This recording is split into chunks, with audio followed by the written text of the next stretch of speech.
How did I do on my 2024 housing market predictions? I'm real estate broker Scott Curcio, and today I'm going to watch myself giving last year's predictions and assess whether or not they came true, and if I was spot on, way off, or somewhere in between. So here we go. What's going to happen in the housing market in 2024? Well, it's prediction time. I'm real estate broker Scott Curcio, and so when I make predictions for inventory next year, with rates predicted to come down, I do think that's going to unlock a little bit. Does that mean that we're going to see a noticeable change?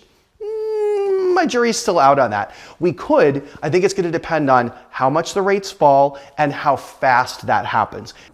So I was kind of non-committal in that video last year, essentially saying it was going to depend on what rates happened. It was presidential election year, and that I wasn't too sure that we were going to see the inventory change much, and that pretty much came true. I'm about sick of talking about the rates because they are what they are, right? I was sick of talking about the rates then, and I'm still sick of talking about them now. I think we'll get down to maybe a mid-6, maybe a little bit below, but I think mid-6 is safe. I said mid-6, and that's where we got to. Ooh, I'm 2 for 2, you guys. This is going well. In the last 5 presidential election years, we've seen an average reduction in the interest rates just under 10%. If we saw that same, it would put us to 6.32.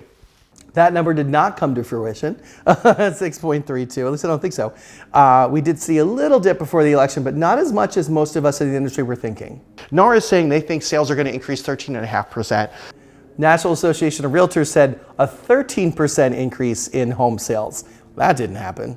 I think we're going to see home sales be flat or maybe go up, maybe 5 to 8%. All right, so number of sales, I thought we'd see a 5 to 8% increase. We are definitely going to be down a few percentage points. So I was wrong on that. When we look towards the end of the year, October, about 4 or 5 weeks before the election, expect real estate to almost grind to a halt. I was not right on that. Surprisingly, this presidential election, real estate didn't really grind to a halt until roughly about a week or so before the election.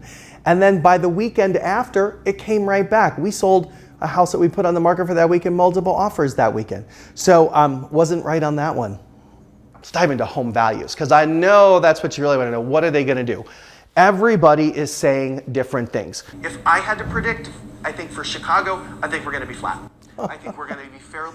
Okay, I said Chicago is going to be flat. Meanwhile, I'm staring at the numbers here. I think we were up about 7% for our condos, and I think we were up about 12% for our single families. So I didn't call that one right. Don't be afraid to jump in and lean in. So we're talking about opportunities where it was like kind of lean in and kind of go for it, like make a decision. I still stand by that. I still think the smartest buyers are the ones that do that. And sellers too, the smarter sellers say, hey, let's go.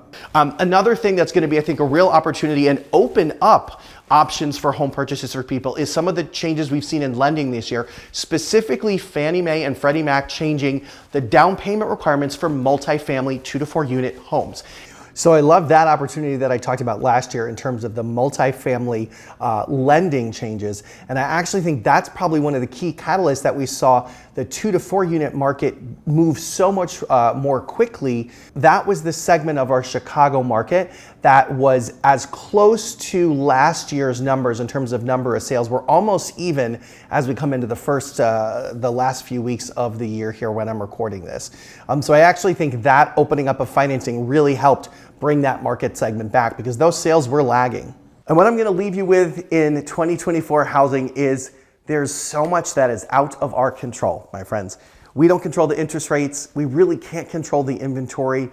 We can't control if our grandma, our mom, our dad, our cousin, or our neighbor are nervous about things that we might not be nervous about, or vice versa. So tune out the noise. If a move is right for you, focus on that for you and do you, as they say. I still stand by that advice as well. Like, we can't control things, we can only control what we do. So there you go. I was pretty good. I was more than 50%, I think, on my predictions. So I'm gonna give myself a little pat on the back. Like, I think I did pretty well. I think I'm probably better than some of the weather people. No affront to the weather folks, I swear. But anyway, thanks for coming along on that little ride. I'm real estate broker Scott Curcio, and that was me checking on how smart my predictions for 2024 were and if they came true or not. So I look forward to doing this again a year from now.